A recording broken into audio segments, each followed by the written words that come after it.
저는 그 경희대 글로벌 교육에서 강의를 했고 지금은 우리글진흥원 교육원장 교수를 하고 있고요. 요거는 네이버에 이가령을 치면 이제 제가 나오는데 저 친다 금방 제가 나오는 게 아니라 굉장히 예쁜 여성분이 나와요. 그분이 탤런트야. 그리고 그분이 요새 막장 드라마 새로 시작한 거 있는데 그 드라마에 출연을 하기 시작해서 이가령을 치면 그 사람이 도배를 하게 돼 있어요. 그래서 그 사람이 아니고 저 밑에 이렇게 동명이인 보면 이제 제가 나오고요. 요거는 제가 EBS에서 그 강의 독서 상담 패널로 나가서 그 방송을 하던 그 강의 장면입니다. 요거는 제가 쓴 책이네요. 그리고 이제 글쓰기의 계단을 잠깐 말씀드리면 이 4층까지만 있는 게 아니라 위에 계속 있어요. 근데 설명의 편의를 위해 4층까지만 갖고 왔는데 제 1단계가 뭐냐면 본 대로 들은 대로 느낀 대로 쓰는 단계예요. 그리고 두 번째 단계가 스토리의 의미화 단계고 세 번째 단계가 자료나 통계를 활용해 설명하는 단계, 네 번째가 논리적으로 주장하는 단계예요. 그런다고 해서 1단계보다 4단계가 훨씬 훌륭한 글이냐? 아닙니다. 그건 아니고요. 층위가 아니라 쓰는 환경을 말씀을 드리는 거예요. 그래서 지금 제가 정말 가문의 영광이라고 생각하는 거는 신부님도 들어와서 이 강의를 들어주시고요. 또 글을 몇 편 쓰신 작가분도 와서 들어주시고요. 뭐 또 한글학교 선생님, 교장선생님도 와서 들어주시고 이런단 말이죠. 그 선생님들이 이제 작가분들이 쓰신 글에는 이렇게 서사를 가지고 소설을 쓰신 분도 계시지만 아마 그 선생님 들어오셨는지 모르겠는데 그 우리나라 이미지 메이킹, 이미지 코칭하는 걸로는 최고이신 선생님이 아마 들어오셨을 거예요. 그분은 우리 어떻게 하면 이미지를 좋게 한다라는 책을 내주셨는데 그분은 아마 3번 그걸 설명해 주시는 그런 글을 쓰셨을 거라고요. 그러니까 이게 층위가 아니라 자기가 필요에 따라서 1번, 2번 단계라고 제가 말을 잘못했네. 1번, 2번, 3번, 4번 이것을 골라 쓰시면 되는데 제가 드리는 강의는 1번에 치중합니다. 이게 왜냐하면 이게 가장 중요하고 사람들이 살면서 가장 많이 쓰는 글이겠다 싶어서 그렇습니다. 자, 그러면 선생님들 지금부터 봄 하면 떠오르는 것을 채팅창에 한번 적어봐 주시기 바랍니다. 채팅에 열심히 치시는 분은 3대가 부자로 사시더라 그런 조사 보고가 있어요. 그러니까 나 하나쯤 안 해도 되겠지 하지 마시고요. 네, 자 한번 쳐보시기 바랍니다. 채팅창에 쭉 한번 좋아요. 쭉 한번 쳐봐 주세요. 나비, 봄바람, 벚꽃, 파릇파릇, 개나리, 군자란, 군자란 생명. 허성우 선생님 굉장히 많이 해주셨어. 좋아요. 이용희 선생님은 할머니랑 처음 갔던 초등학교 1학년 봄 소풍, 춘곤증, 초록 아르랭이, 네잎, 크로바, 시작 소풍 좋아요. 프리지아, 좋습니다. 여의도, 이기영 선생님 왜 여의도가 생각나세요? 마이크를 열고 한번 말씀해 봐 주실래요? 벚꽃 때문에요. 벚꽃인데, 여의도. 좋아요. 자, 좋습니다. 자, 선생님들이 쓰신 그 채팅창을 보면 이제 올라온 것들을 다 보실 수 있단 말이죠. 그런데 여기 쓰신 내용이 아주 독특한 내용이 많을까요? 봄 하면 누구나 떠올릴 수 있는 것 같은 내용들이 많을까요? 예를 들어, 아지랭이, 뭐, 진달래, 새싹, 입학, 이런 것들은 누구나 생각하기 쉬운 것들이 굉장히 많이 떠오르죠. 왜냐하면 봄 하면 떠오르는 게 바로 그거예요. 그런 것들이기 때문에 그래. 그 왜 그러느냐. 자, 여러분이 마이크는 켜시면 켜셔진 대로, 끄면 끈 대로 저와 같이 요걸 한번 같이 읽어보세요. 시작. 성상근 습상원. 이건 무슨 얘기냐 하면, 김나훈 선생님도 들어오셨네요. 감사합니다. 이건 무슨 얘기냐면 논어의 양화편에서 나오는 이야기인데요. 이게 사람이 타고난 본성은 서로 이게 비슷하다. 비슷할 근자, 흡사할 근자잖아. 가깝다. 그러니까 사람이 타고난 본성은 서로 비슷한데 습관, 체험, 경험 때문에 서로 멀어진다 이런 소리예요. 이걸 쉽게 이제 설명을 하면 이런 거죠. 선생님들이 어떤 길을 걸어 가시는데 남 모르는 집 아기가 막 뛰어나오더니 차도로 막 뛰어나가려고 그래. 그러면 여러분은 어떻게 하세요? 저기 저는 모르는 집 애기니까 그러면서 그냥 가지 않으시죠? 어떻게 하세요? "아가야 위험해." 그러면서 그 아기를 안아다가 이렇게 안전한 곳에다가 놔 주고 가시죠. 그죠? 그 저기 김범준 선생님 마이크가 켜진 데서 이렇게 소리가 나는 데는 그 마이크 음소거를 조금 어디 좀 해 주셔요. 예, 네. 어디서 나는데 보이시면요. 확인할게요. 예, 확인하셔요. 감사합니다. 그래서 이게 무슨 소리냐면 봄에 대한 생각은 서로 비슷하다. 그런데 보세요. 여러분이 아이를 "아가야 위험해." 하고서 안아다가 이렇게 옮겨 놓고 가는 게 인간의 본성인데 이랬던 사람들 가운데 잘못된 욕망에 휘둘리거나 아니면 정신에 문제가 생기면 유괴범이 생기기도 하더라라는 거죠. 이게 바로 성상근 습상원이에요. 그래서 봄에 대한 생각으로 글을 쓰면 바로 이런 글을 쓰게 됩니다. 김선명 선생님 이걸 한번 읽어봐 주시겠습니까? 안 돼요? 개영 선생님 한 번만 수고해 주시겠습니까?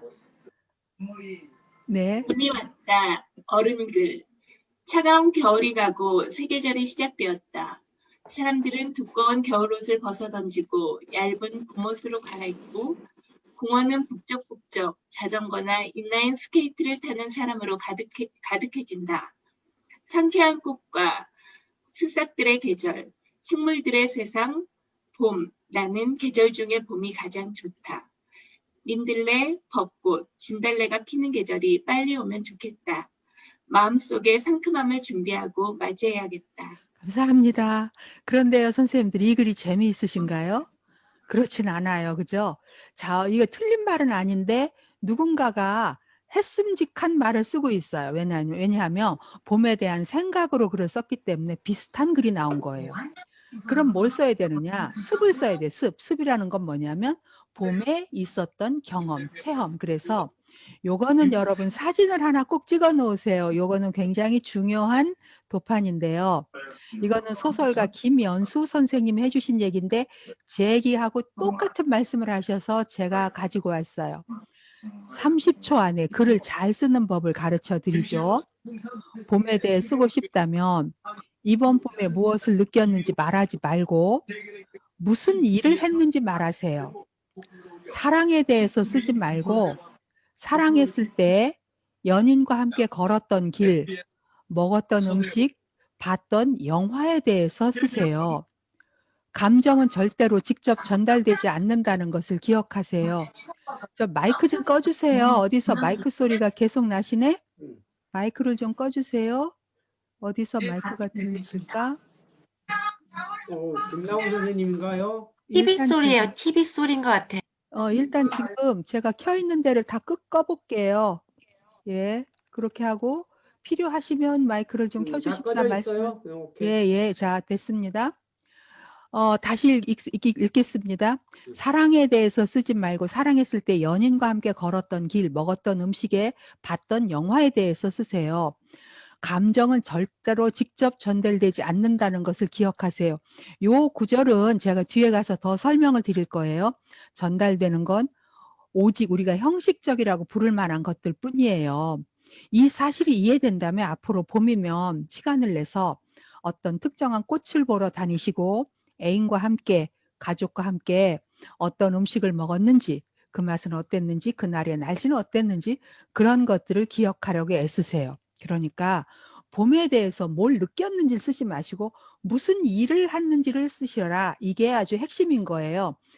이거를 우리가 놓치고 있기 때문에 글이 어려운 거죠. 자, 이번에는 사무실에 온 봄이라는 글이에요. 자, 저기 조혜인 선생님 마이크를 켜시고 한번 읽어봐 주시겠습니까? 사무실에서 온 봄. 4월인데도 아직 날이 추웠다.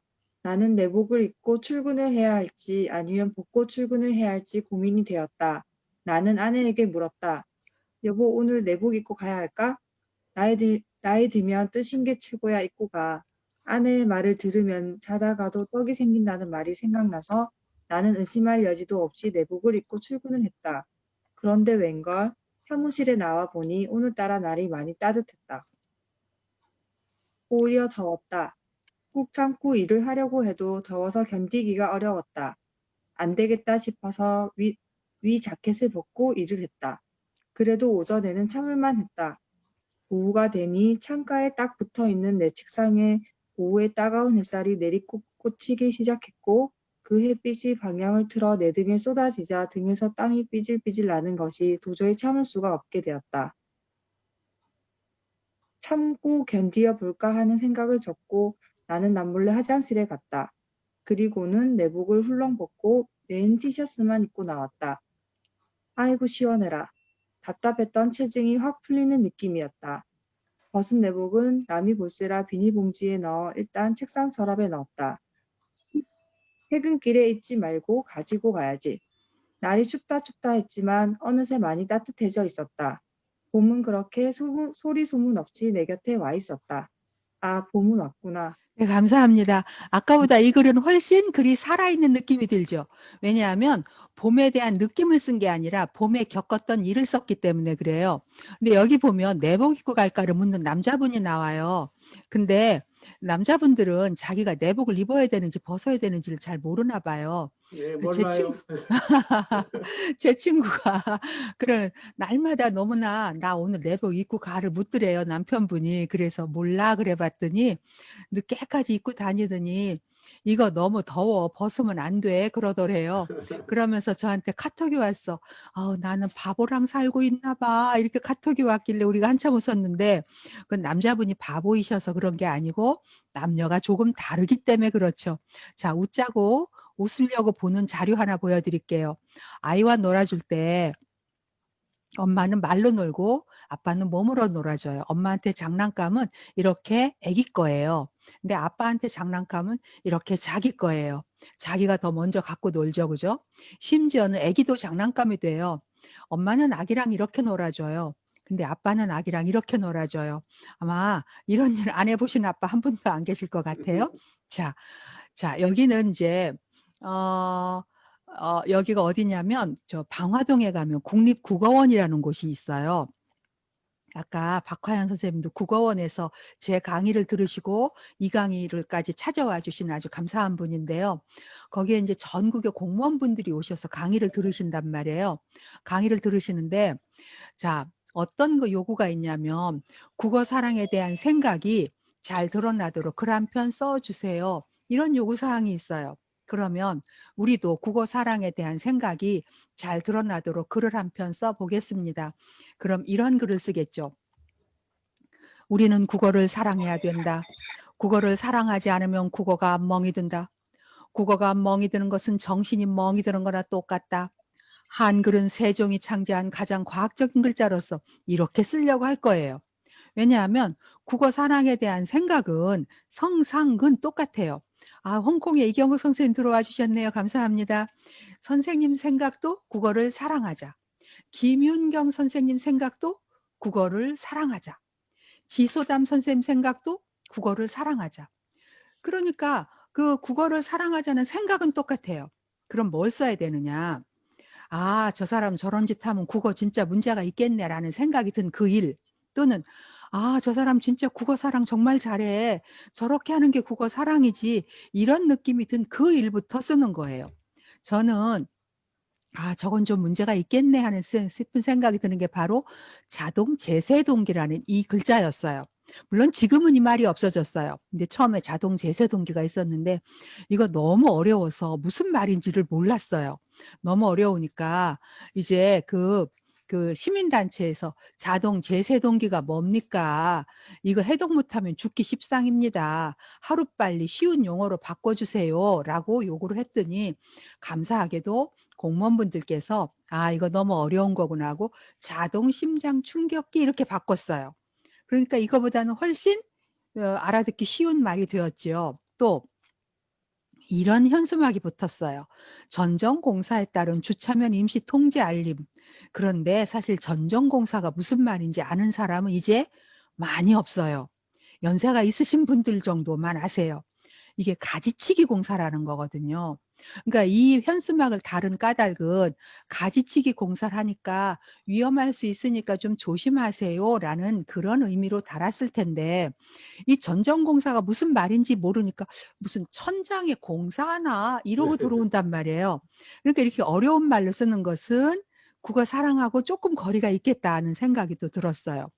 그리고 이것 좀 안 했으면 좋겠어요. 눈꼬리는 내리고 입꼬리는 올리고 이 고자 한글로 쓰면 왜 되는데 왜 자꾸 이렇게 영어로 쓰는지 모르겠어요. 이거는 하지 않으셨으면 좋겠는데 너무 많이 해. 풀은 뽑지 말고 나무는 꺾지 말고 이렇게 할 필요가 없어요. 이건 정말 국어를 사랑하지 않는 모습인 거예요. 자, 이렇게 저렇게 하면 안 되겠구나라는 생각이 드는 반면에 이거는 이제 그 추위 대피소를 만든 건데요. 다른 구에서는 추위 대피소 이렇게 써붙였는데 성동구청에서는 온기놀이소 이렇게 써붙였어요. 그러니까 추위 대피소보다 훨씬 따뜻한 느낌이 들죠. 그래서 이런 거는 국어사랑, 시민사랑의 한 예가 될 수 있어요. 성동구청이 이렇게 온기놀이소 이렇게 써붙여서 사람들한테 인기를 끌으니까 다른 구청에서도 잠시 추위를 피해 가세요 했다가 영등 포근포근빵 이렇게 바뀌었어요. 이런 것도 국어 사랑이라고 생각을 하죠. 물론 올해는 훨씬 이제 그 시설을 좋게 해서 스마트 쉼터라고 이렇게 바뀌기는 했어요. 그런데 저는 온기놀이소 같은 그런 말이 훨씬 우리한테 가깝게 오더라는 느낌이 들어요. 지하철 2호선에는 당산역이라는 곳이 있어요. 근데 당산역은 굉장히 그러니까 2호선하고 9호선이 이렇게 교행을 하는데 9호선은 굉장히 깊이 그 땅을 깊이 파서 공사를 했어요. 제일 마지막에 만든 호선이라 그래요. 그래서 2호선에서 9호선으로 갈아타려면 에스컬레이터를 굉장히 많이 내려가야 되는데 에스컬레이터를 타고 내려가다가 문제는 뭐냐면 저 밑에 내가 타려고 하는 열차가 들어오는 게 보여요. 그러면 사람들은 흥분을 할까요? 안 할까요? 흥분을 하지요. 막 뛰어내려가서 많은 사람들이 다쳤어요. 그래서 당산역에서 뛰지 마시오. 안전제일 천천히 하고 써붙였어요. 사람들은 말을 들었을까요? 안 들었을까요? 안 들어요. 안 들어요. 그래서 여러 사람이 다쳤어요. 그러니까 당산역에 계신 분들이 이제 비상이 걸렸잖아요. 거기 계신 분들이 시뮬레이션도 하고 브레인스토밍도 해서 다음과 같은 안내판을 붙였어요. 그랬더니 사람들은 뛰지 않았어요. 지금 들어오는 저 열차 여기서 뛰어도 못합니다. 제가 해봤어요. 이렇게 써붙였더니 사람들은 뛰지 않더라라는 거죠. 이런 거야말로 국어사랑, 시민사랑이겠다라는 거지. 그래서 국어사랑에 대한 생각은 똑같아요. 국어를 사랑하자거든요. 그러니까 국어사랑에 대한 생각이 잘 드러나게 쓰려면 자기 경험이 있는 이야기부터 쓰면 돼요. 그러니까 이제 국립국어원에 연수를 받으러 오신 선생님 한 분이 저한테 그분들은 월요일 날 글을 썼고 저는 목요일 교수였거든요. 그러니까 제 강의를 듣고 나시더니 그러니까 선생님이 강의 일찍 하셨어야지 그러더니 당신 글을 고치셨어요. 이거는 홍콩의 이경옥 선생님 한 번만 읽어봐 주십시오. 네.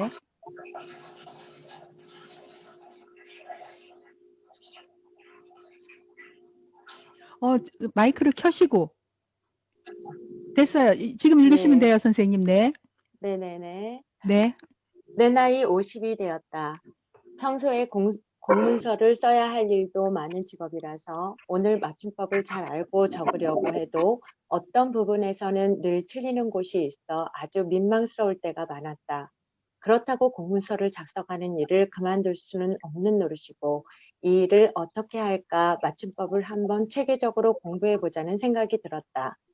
어떤 대단한 공부를 한 것은 아니고 맞춤법 책을 하나 구해서 차근차근 읽어나가기 시작했다.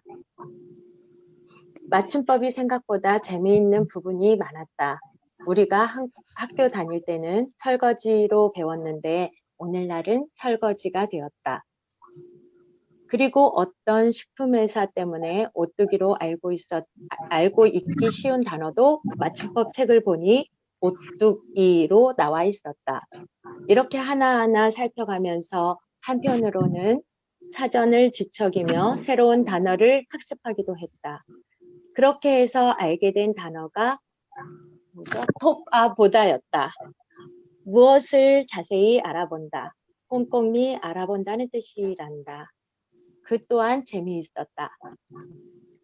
어느 날 대학생인 아이의 리포트를, 요즘 리포트라고 하니, 리포트를 우연히 읽다 보니 토바보다를 예. 토바보다라고, 이게 토바보다죠. 예, 영음을 예, 해야 되나요? 토파보다. 이게 읽기가 어려워요, 선생님. 토파보다, 토바보다 이렇게 읽으시면 돼요. 네, 예, 토바보다 연음을 하면 되는 거죠. 네, 네. 네네네, 토바보다라고 적어놓고 있었다. 나는 아들아이를 불러 그 단어를 이것도 예. 토파보다가 맞다고 알려주었다. 그러나 아들아이는 내 말을 별로 신뢰하지 않는지, 제가 맞을걸요? 한다. 이번에는 아빠 말을 믿어봐라 했더니 그래도 못 믿어온지 내기를 걸어왔다. 나는 좋다고 맞장구를 치면서 1만 원을 책상 위에 올려놓았다. 네. 그리고 사전을 찾아보니 아니나 달라 토파보다로 나온다. 갑자기 아들아이가 나를 바라보는 눈빛이 달라졌다. 아빠, 이걸 어떻게 하셨어요? 이건 상식도 아닌 하식이야 했더니 아들은 내게 엄지손가락을 축혀 세우면서 와, 아빠 멋져요 라고 말했다. 그 기분이 참 괜찮았다. 이런 것을 경험하면서 깨달은 것이 있다.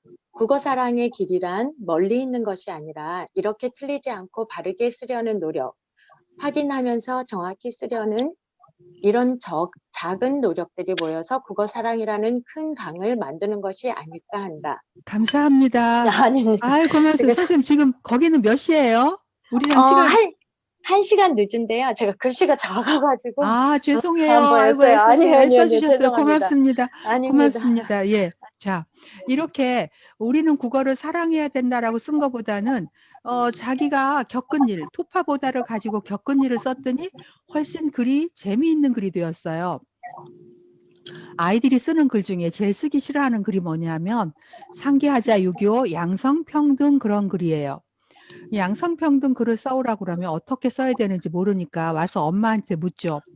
엄마, 양성평등 글쓰기 어떻게 해요? 하고 물어요.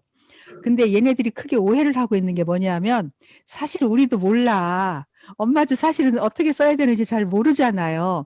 근데 와서 묻는단 말이에요. 우린 최선을 다해서 대답해 주죠. 다솔아, 양성평등이란 남녀 차별이 없는 세상을 만들자는 뜻이야.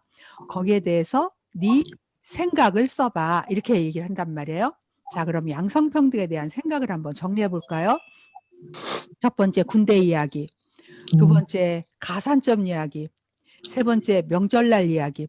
아직도 이 명절은 특히 여성분들에게는 스트레스가 많이 있는 그런 그런 때죠. 근데 명절날 스트레스를 좀 덜 받는 비결을 알려드리면 내가 할 수 있는 최선을 다하고 남의 일에 간섭하지 않으면 돼요. 내가 할 수 있는 최선을 다하고 누가 늦게 왔네, 일찍 왔네 이런 간섭하지 말고 그냥 내가 할 수 있는 일만 하면 되는 건데. 자, 그래서 승진 문제, 육아 문제 이렇게 해서 한 10가지 생각했어요. 자, 양성평등에 대한 생각 10가지 정리한 것 여기까지. 여러분, 나 이해했다 하시는 분 일자를 한번 찍어봐 주세요. 나 이해했다. 지금 양성평등에 대한 생각 10가지 적은 거야. 나 이해했다 하시는 분 일자 한번 적어보세요. 자, 일 한번 쭉 한번 쳐봐 주세요. 네, 감사합니다. 좋아요. 그렇다면 지금부터 이제 퀴즈가 있어요. 퀴즈. 글은 1번 독창성이 있는 글이 가치가 높다. 2번 독창성이 없는 글이 가치가 높다. 몇 번일까요? 한번 쳐보세요. 자, 글은 1번 독창성이 있는 글이 가치가 높다. 2번 독창성이 없는, 그 독창성이 있어야 되겠죠. 자, 두 번째 퀴즈. 글은 이제 보기 3번 나만 쓸 수 있는 글이 가치가 높다. 4번 아니다. 누구나 할 수 있는 말을 늘어놓는 것이 가치가 높다. 몇 번일까요? 자, 3번 나만 쓸 수 있는 글이 가치가 높다. 4번 누구나 할 수 있는 말을 늘어놓는 게 가치가 높다. 몇 번일까요? 3번이죠. 3번. 좋아요. 좋아요. 그러면 여기에 여기에 한 거는 나만 쓸 수 있는 글감일까요? 누구나 쓸 수 있는 글감일까요? 누구나 쓸 수 있는 글감이에요. 그래서 이렇게 해서 글을 쓰면 시시하고 밋밋하고 재미없고 이런 글 또 썼네 지루하고 그런 글이 나올 수밖에 없더라라는 거죠. 1학년 아이가 저한테 그래요.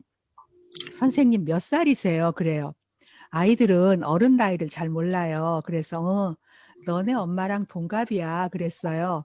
그랬더니 37살이요? 그러는 거예요. 그랬더니 네 그러더니 저를 한참 빤히 봐요. 그러더니 한다는 소리가 근데 왜 할머니 같으냐? 이러는 거예요.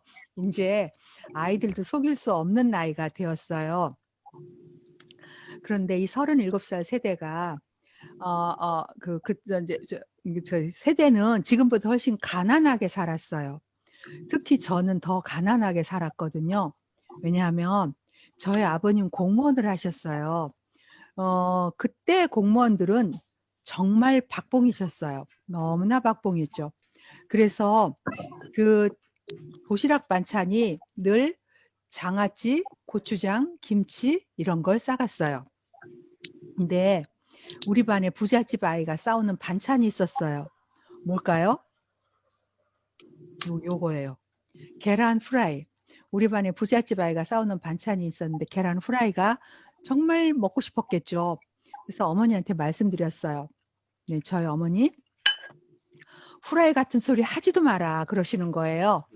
그 찍소리도 못하고 그냥 이제 다 아녔죠. 근데 일주일 후에 어머 제 도시락에 이 계란 후라이가 덮어 있는 거예요. 너무나 신났어요. 맛있게 먹고 발걸음도 가볍게 집에 갔지요. 저희 어머니 끓탕을 하셨어요. 아들하고 도시락이 바뀌었다. 어머 세상에 어떡하면 좋아 어떡하면 좋아. 그래서 저희 어머니 80이 넘으셨는데 지금도 제가 그 얘기하면 미안하신지 계란 후라이 해줄까 그러셔요. 저는 그런 경험 때문에 계란 후라이를 하면 많이 한답니다. 나 못 얻어 먹을까 봐. 막 둘이 먹을 건데 막 8개씩 해가요. 우리 애들이 막 미치려고 그래. 제가 막 그러고 물론 이제 계란 후라이를 혼자 먹여서 키운 그 아들 해서 키운 그 아들이 잘 되었어요. 교사가 되었어요. 근데 그 친구는 나이가 먹을수록 자기 안에 치마폭이 폭 쌓여서 아무것도 못해요. 계란 후라이를 안 먹여 키운 딸이 더 잘해, 딸이. 3년 전 어버이날인데 이제 두 분이 연세가 높으시잖아요. 그래서 같이 생존에 계실 어버이날이 한 번이 더 있을지 두 번이 더 있을지 모르겠는 거예요. 그래서 마음이 급해졌어요. 그래서 제가 어버이날 용돈을 100만 원을 탁 송금을 했어요. 여러분 감탄 한 번만 해주세요. 채팅에다가 제가 어버이날 용돈으로 100만 원을 탁 송금을 했어. 네, 그래요. 그리고 이제 어머니한테 전화를 했지. 엄마 감사합니다. 우와 최고 우와 이재희 선생님 우와 좋아요. 감사합니다. 전화를 했어요. 엄마 내가 100만 원 송금했으니까 이용희 선생님 우와 해주셨네요. 이제 엄마 아버지랑 논아 쓰세요 하고서 제가 이제 어머니한테 전화를 드렸어요. 그랬더니 우리 어머니가 가장 합리적으로 나누셨죠. 아버지 10만 원, 엄마 90만 원. 근데 그해 겨울에 아버지가 돌아가셨어. 제가 만약에 100만 원을 넣었다 뺐다 하면서 그걸 못 보내드렸더라면 가슴을 치고 통탄스러워 했겠죠. 그죠? 그쵸? 이런 사례를 통해서 생긴 사자성어가 있습니다. 이건 받아 적으세요. 계좌이체. 여러분이 강의 끝나시고요. 계좌이체를 꼭 하시기 바랍니다. 감사하게 두 분이 다 생존해 주신다면 따로따로 계좌이체를 하셔야 돼. 엄마한테 몰빵으로 보내면 아버지는 10분의 1밖에 못 받으시니까요.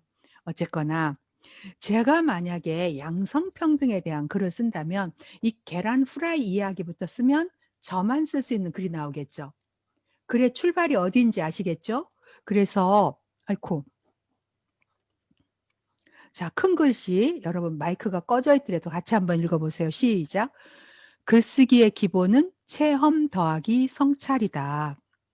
그런데 우리는 자꾸 네 생각을 써봐라 라고 하는 그런 교육에 너무 경도돼 있어서 성찰로만 글을 쓰려고 하기 때문에 어려운 거예요. 성찰로만 생각으로 글을 쓰려니까 어려운 거지. 여러분 오해하지 마십시오. 생각으로 글을 쓰면 안 된다가 아니에요. 생각으로 글을 쓰려면 어렵다라는 거예요. 생각으로 글을 쓰려면 어렵다. 체험 더하기 성찰인데 요거는 지나가고요. 자, 가을 풍경은 우리 최남숙 선생님 한 번만 읽어봐 주시겠습니까?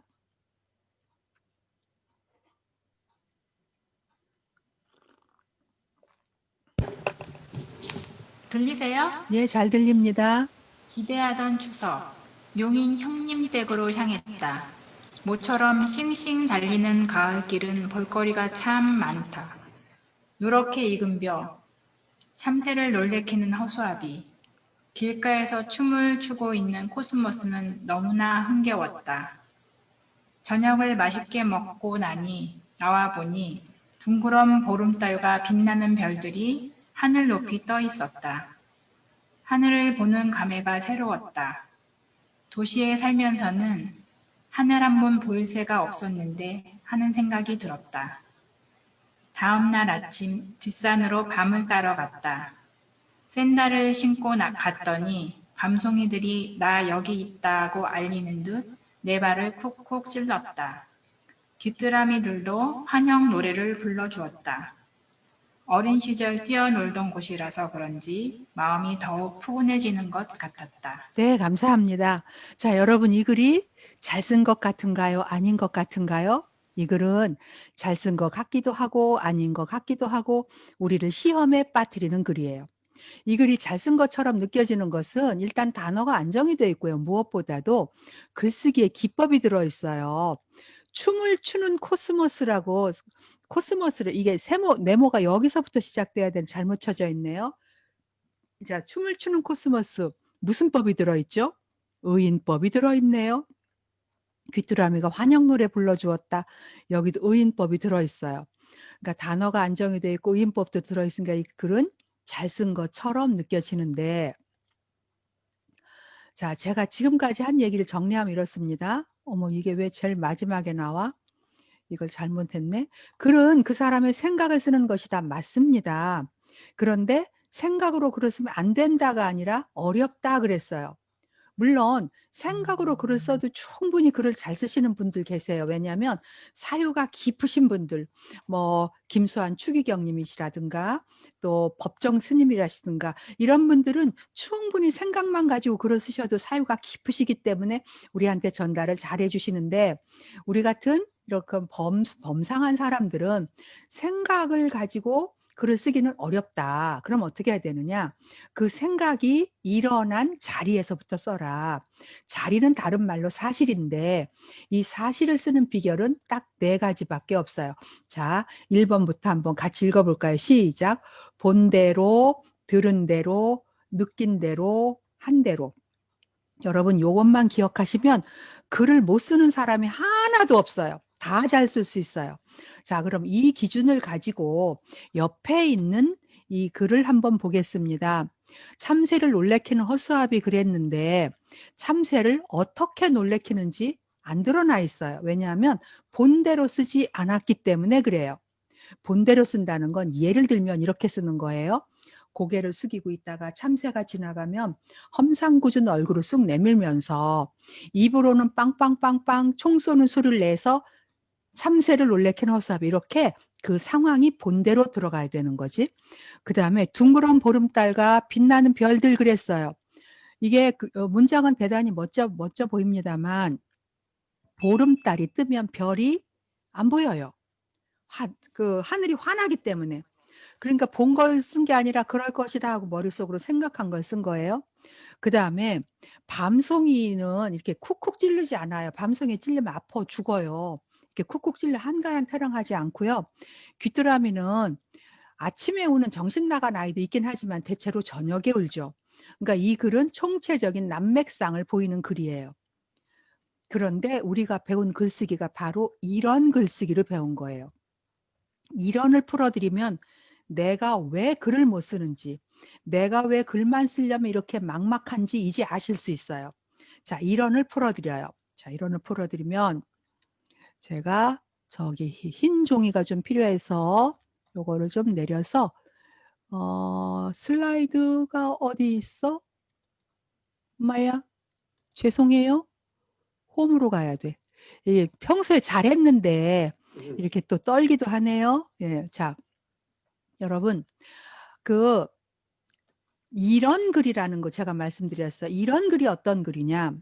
단풍잎은 이렇게 손바닥처럼 생겼습니다.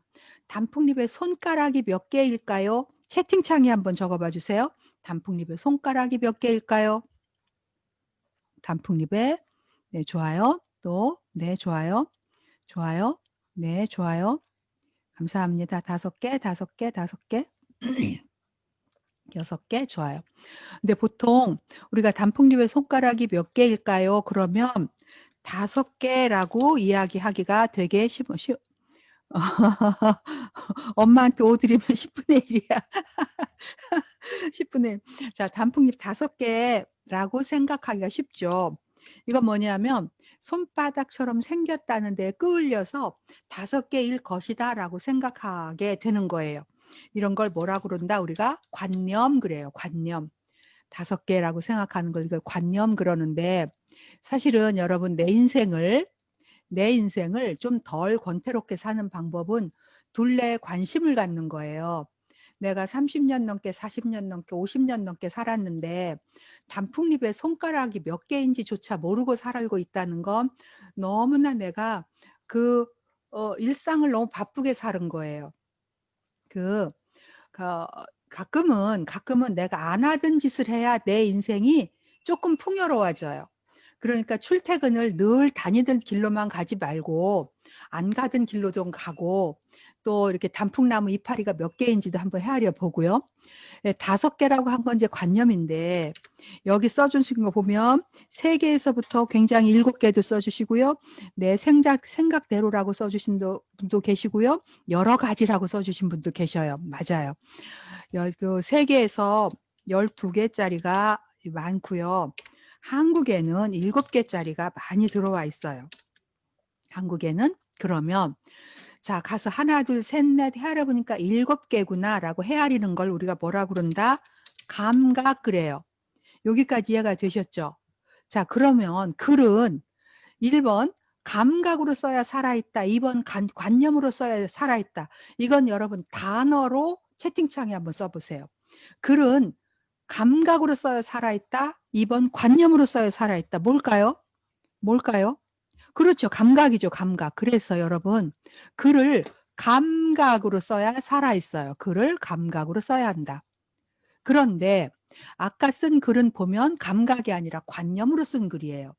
그래서 우리가 글쓰기를 뭘로 배웠느냐? 관념으로 쓰는 글을 배웠어요. 그래서 내 글이 관념으로 쓰는 글인데 글을 관념으로 쓰면 큰일 난다. 아닙니다. 괜찮습니다. 아까 제가 말씀드렸죠? 관념으로 써도 아주 좋은 글이 나오시는 분들 많으셔요. 사유가 아주 깊고 넓고 밀도가 있으신 분들은 관념으로만 쓰셔도 괜찮지만 우리 같이 이런 범부인 사람들은 관념으로 글을 쓰려면 어떤 일이 생기느냐?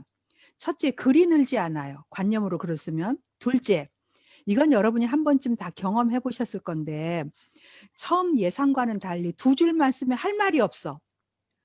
나 왜 이렇게 많이 할 말이 없지? 왜 그러느냐? 관념으로 썼기 때문에 그래요. 그래서 글은 뭘로 써야 된다? 감각으로 써야 되는데 우리는 왜 자꾸 관념으로 글을 쓰려고 할까? 이런 글에 영향을 받아서 그래요. 이 글은 지금도 우리나라 그 고등학교 문학 교과서에 실린 한옥구 선생님의 보리라고 하는 수필이에요. 한옥구 선생님의. 이영선 선생님, 이 한번 읽어봐 주실 수 있으실까요? 네. 네.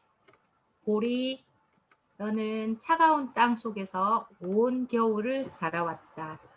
이미 한 해도 저물어 논과 밭에는 벼도 아무런 곡식도 남김없이 다 거두어 들인 뒤에 해도 짧은 늦은 가을날 농부는 밭을 갈고 논을 잘 손질하여서 너를 차디찬 땅속에 깊이 묻어놓았다.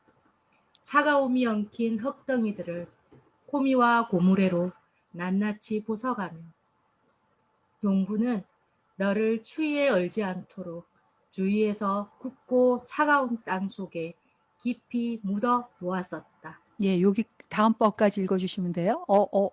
요렇게요. 자, 어느덧 잠깐만 됐습니다. 네. 어느덧 갯가에 서 있는 수양버들이 그의 그늘을 시내 속에 깊게 들이우고 나비들과 꿀벌들이 들과 산 위를 넘나들고 뜰 안의 장미들이 그 무르익은 향기를 솜같이 부드러운 바람에 풍겨 보낼 때면 너 보리는 곰이 머리를 숙이기 시작한다. 온 겨울의 어둠과 추위를 다 이겨내고 봄의 아지랑이와 따뜻한 햇볕과 무르익은 거룩한 향기를 온몸에 지니면서 너 보리는 이제 모든 고초와 사명을 다 마친 듯이 고요히 머리를 숙이고 성자인 양 기도를 드린다. 예, 이런 글입니다. 감사합니다. 이게 위로 가야 되는데. 자, 고등학교 교과서에 실려 있으니까 정말 잘 쓴 글이니까 교과서에 실렸겠죠. 그죠? 그런데 이런 글을 우리가 읽었기 때문에 이런 글에 영향을 많이 받아요. 이 글은 어떤 특징이 있냐면 수식이 굉장히 많아요. 수식을 해요. 그러니까 우리도 영향을 받아서 글을 쓰려면 자꾸 뭔가를 수식을 해야 될 것 같은 생각이 드는데 그렇게 쓰실 필요가 없으세요. 그냥 주어, 목적어, 서술어 이렇게 담담하게 쓰셔도 되는 거예요. 여기 보면 근데 여러분 혹시 지금 저기 토종 텃밭님 들어오셨나 모르겠네. 들어오셨어요? 안 계신가? 그 선생님은 너무 잘 아실 텐데 이 보리 농사를 지어보신 분은 알지만 보리는요 땅속에 깊이 묻지 않아요. 보리를 깊이 묻으면 썩어요. 그래서 여기 보면 이 사진에 보면 이 사람들이 하고 있는 게 뭐냐면 보리 밟기를 해줘요. 왜냐? 보리는 얕게 파종을 하기 때문에 웃자랄까 봐 보리 밟기를 해주는데 이거는 요새는 이제 보리 밟기를 할 인력이 없으니까 이렇게 기계로 보리 밟기를 해주는 거예요. 근데 땅속 깊이 묻어 놓았다고 잘못 쓰셨어요. 그게 한 번에 끝난 게 아니라 두 번째 또 땅속 깊이 묻어 놓았다라고 쓰셨어요. 그러니까 관념으로 썼어요. 두 번째 보면 이게 이제 네 번째 챕터인데 수식을 걷어내고 보면 마지막에 보리는 공이는 여럿이 같이 그런 소리예요. 보리는 공이 머리를 숙이기 시작한다라고 쓰셨는데 보리는 머리 숙이지 않죠. 머리 숙이는 건 벼예요. 그런데 다음 단락에 보면 또 고요히 머리를 숙이고 성자인 양 기도를 안 드린다니까요. 이게 뭐냐면 관념으로 쓰면 작가도 실수하더라. 아시겠죠? 관념으로 쓰면 작가분들도 실수하더라. 그러면 우리 같은 일반 필자는 관념으로 쓰면 더더욱 실수하겠죠. 특히 미숙한 우리 아이들 필자는 관념으로 쓰면 정말 더더욱 실수하겠죠.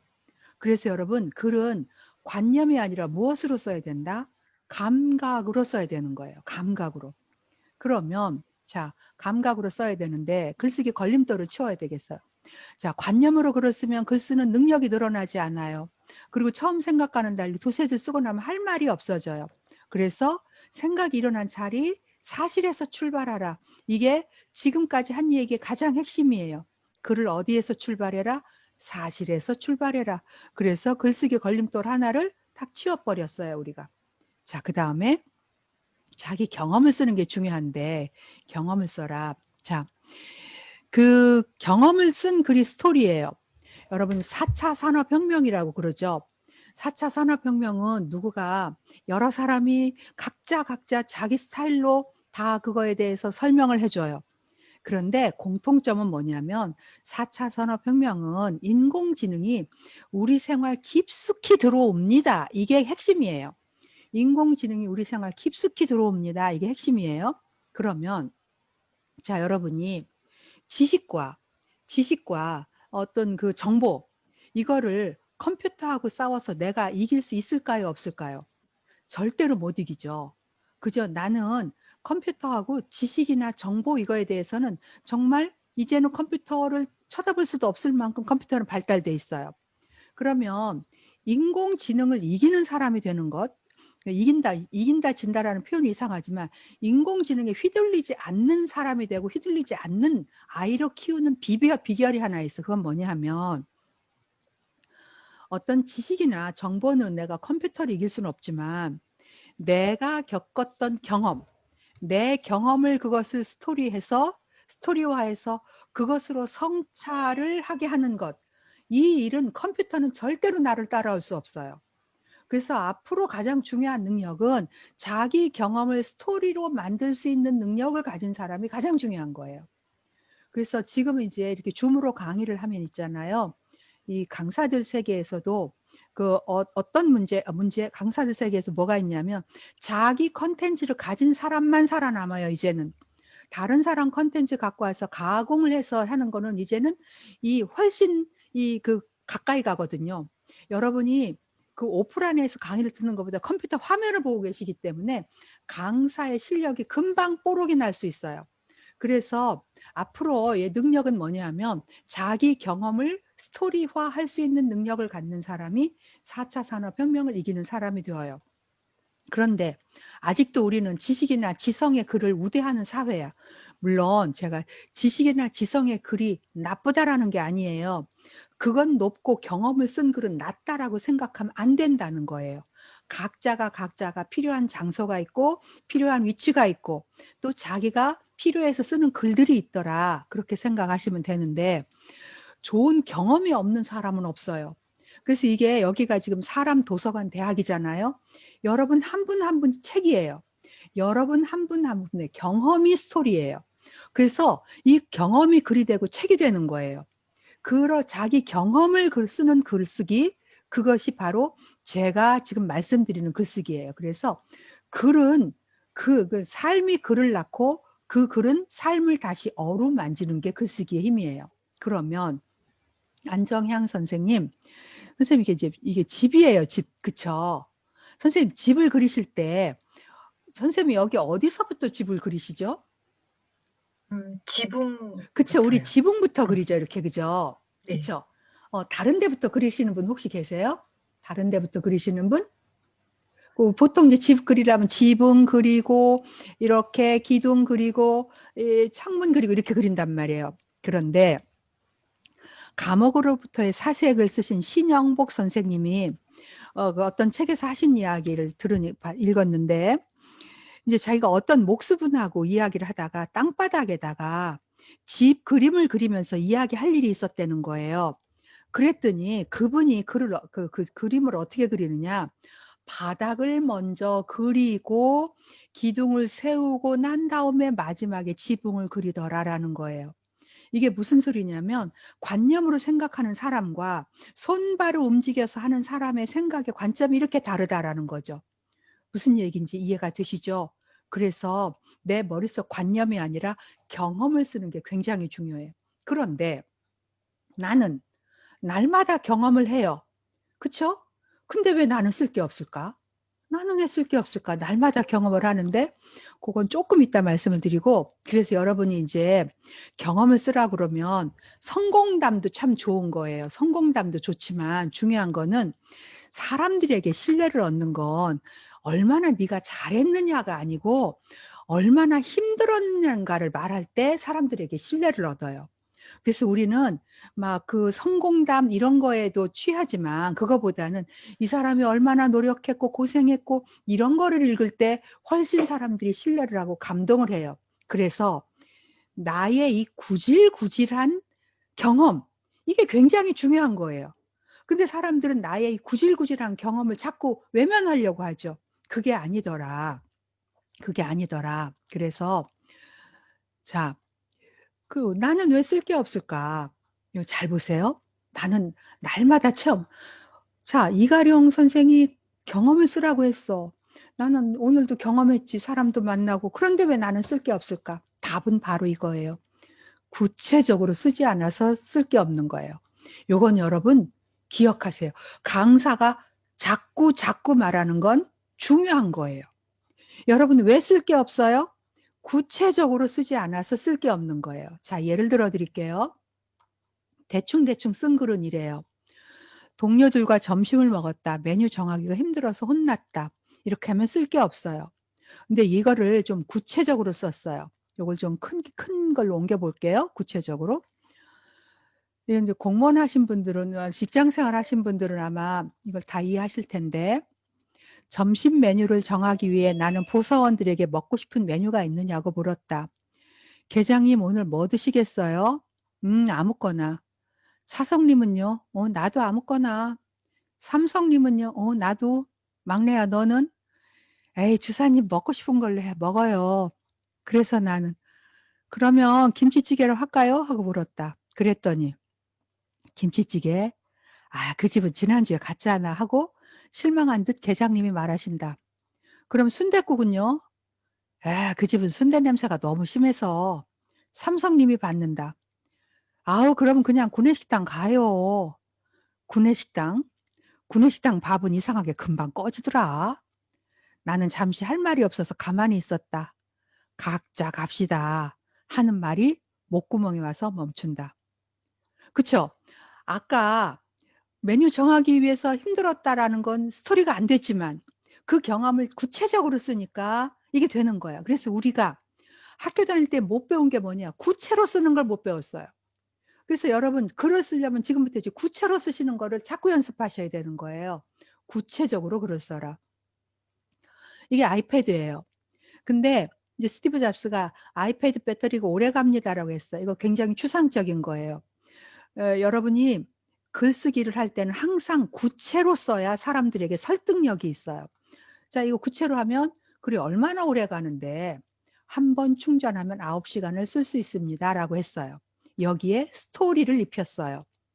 아이패드를 켜면 샌프란시스코에서 도쿄까지 가는 비행시간 내내 영화를 볼 수 있습니다. 이렇게 자꾸 구체로 쓰는 거예요. 그래서 보세요. 환경을 보호합시다. 이거는 사람들에게 설득력이 없어요. 그런데 환경을 보호하기 위해서 페트병에 그 상표를 떼고 버립시다. 이렇게 구체적으로 말을 하셔야 되는 거예요. 이해가 되셨죠?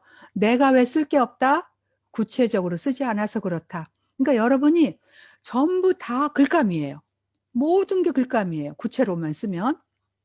또 보세요. 감정 표현도 강아지 때문에 짜증이 난다 이랬어요. 근데 이게 상황이 반영되게 써보면 내가 애써 맞춘 1000피스짜리 퍼즐을 강아지가 엎었다. 몇 조각만 더 맞추면 완성이었는데 저놈의 똥강아지. 그러면 여기다 짜증이 났다라는 말이 없어도 참 짜증이 났겠구나라고 전달이 되는 거죠. 아까 제가 저 앞에 그 소설가 선생님의 이야기를 갖고 오면서 감정은 직접으로 전달되는 게 아닙니다라고 말씀드린 저거 뒤에 제가 자세히 설명해 드릴게요 했던 거 기억이 혹시 나시나요? 기억나시는 분은 천재. 나 기억 안 나는데? 그러면 정상. 여기 그렇죠? 그래서 천재도 계시고 정상도 계실 거예요. 그래서 짜증이 난다라고 이렇게 직접으로 쓰면 이게 전달이 안 되는 거예요. 그러나 이 상황을 쓰면 전달이 되는 거예요. 이거 보세요. 어제 나는 당황스러웠다. 이 아무리 느낌을 써도 무엇 때문에 당황스러웠는지 우리가 몰라요. 왜? 구체적으로 쓰지 않았기 때문에. 근데 이렇게 썼어요. 제가 목이 조금 아파서 이태희 선생님 요거 한 번만 읽어봐 주시겠습니까? 어제 같은 여기서부터. 마이크가 안 열리셨어요. 됐습니다. 네. 잠깐만요. 이거 뭐 갑자기 화면이 작아져 버렸어요. 그러신가요? 그러면 네. 이재희 선생님 좀 한번 읽어봐 주시겠습니까? 네, 읽겠습니다. 감사합니다. 어제 같은 경우가 딱 그랬다. 과장님은 노안이 왔다며 보고서의 글자를 평소보다 키우고 줄 간격은 넓혀서 가져오라고, 국장님은 종이를 아껴서 헐벗은 지구를 지켜줘야 한다면서 전체 분량 2쪽을 넘기지 말라고 하고, 언어장단에 맞춰야 할지 몰라 난감했다. 고민 끝에 보고서를 2가지 버전으로 출력해 가져갔다. 결과적으로 지구는 지켜주지 못한 셈이 됐다. 너무 당황스러웠다. 예, 감사합니다. 예, 90년생 공무원이 왔다라는 책에서 제가 가져온 글인데요. 정말 당황스러웠던 느낌이 들죠. 그래서 여러분, 전달하는 건 당황스럽다라는 이 느낌을 쓰는 표현이 아니라 상황을 정확히 쓰는 거예요. 자, 요거는 선생님 어학실 우리 반이라고 하는 글인데요. 요 글은 초등학교 5학년 아이가 쓴 글이에요. 이게 이제 제가 앞서서 말씀드렸죠. 우리는 글을 관념으로 써야 된다고 말씀드렸나요? 감각으로 써야 된다고 말씀드렸나요? 감각으로 써야 된다고 그랬어요. 그래서 감각으로 쓰는 글에 어떻게 쓰는 것이냐, 그거에 보기글로 갖고 왔어요. 자, 허성희 선생님 요걸 한 번만 읽어봐 주시겠습니까?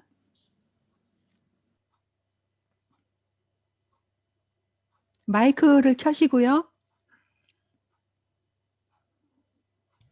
됐습니다. 네. 네, 켜져 있는 줄 알고.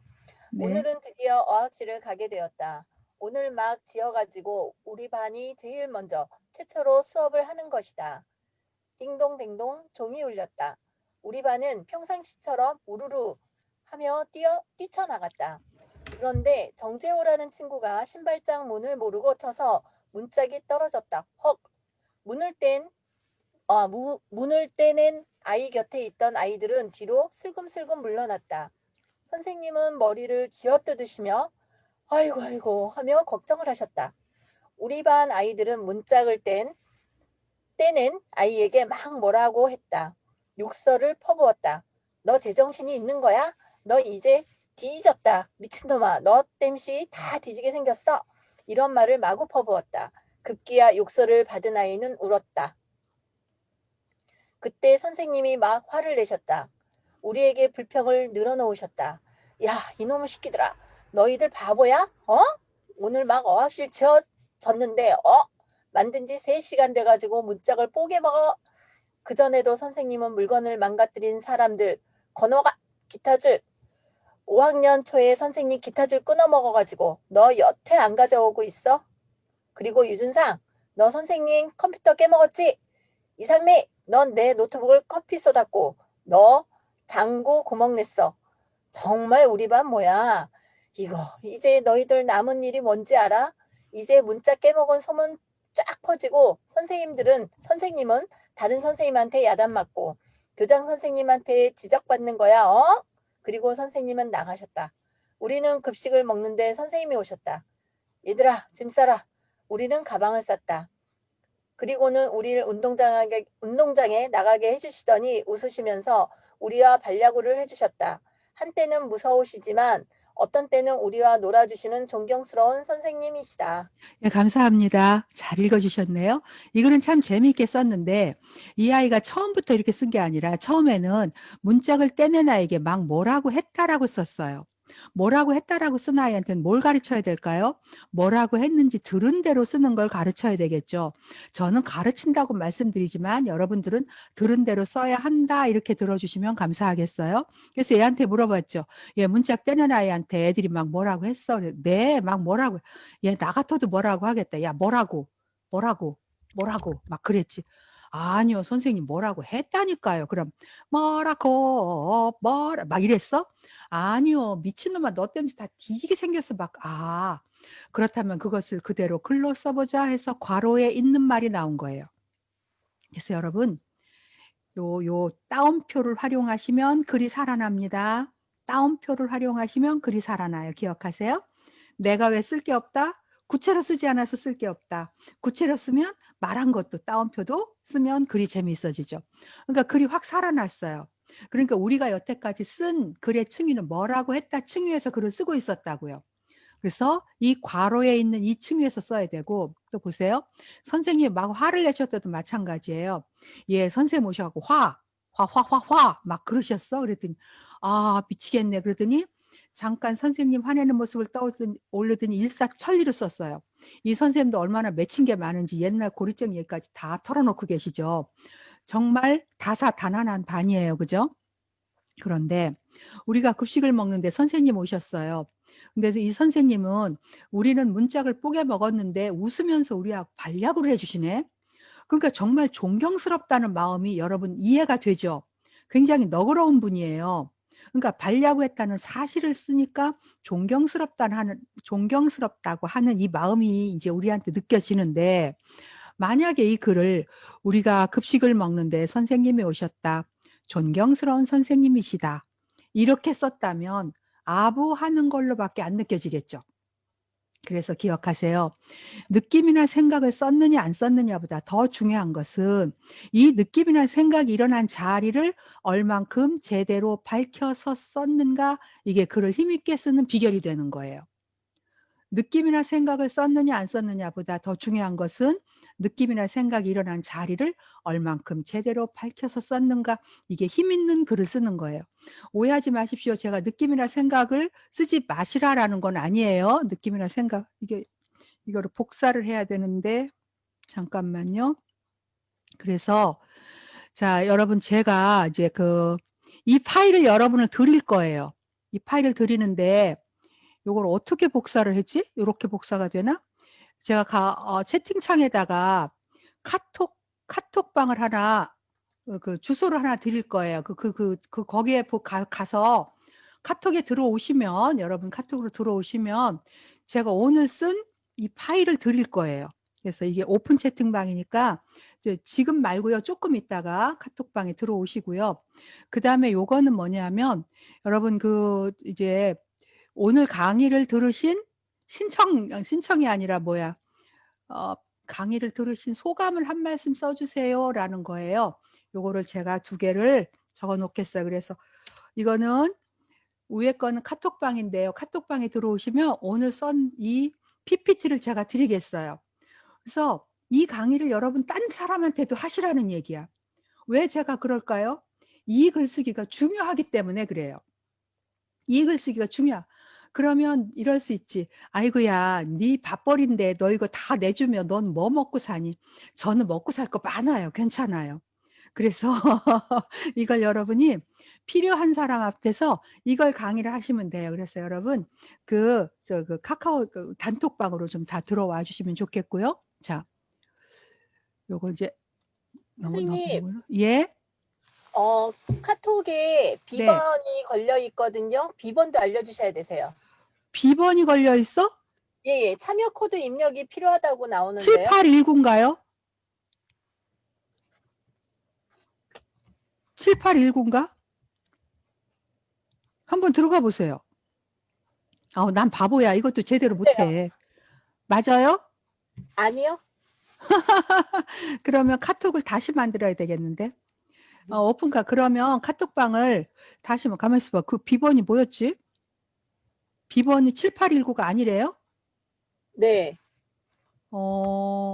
카톡을 그러면 제가 금방 다시 만들겠습니다. 그러면 요거를 누가 좀 읽어주시고 계시는 동안에 제가 카톡방을 하나 만들게요. 네. 요것 좀 누가, 김미경 선생님 한 번만 읽어봐 주시겠습니까?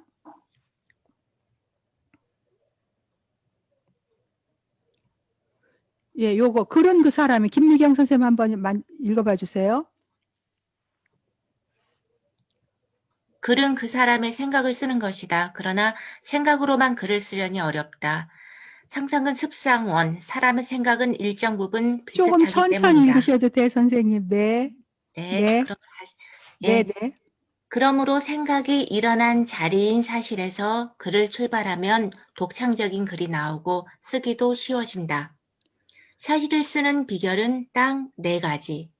첫째, 본대로. 둘째, 들은 대로. 셋째, 느낀 대로. 넷째, 한 대로 쓰는 것이다. 느낌이나 생각을 직설적으로 적는 것보다 그 느낌이나 생각이 일어난 자리를 정확히 밝혀서 읽는 사람이 참 기쁘겠구나 혹은 참 슬프겠구나 하고 느낄 수 있도록 해야 한다.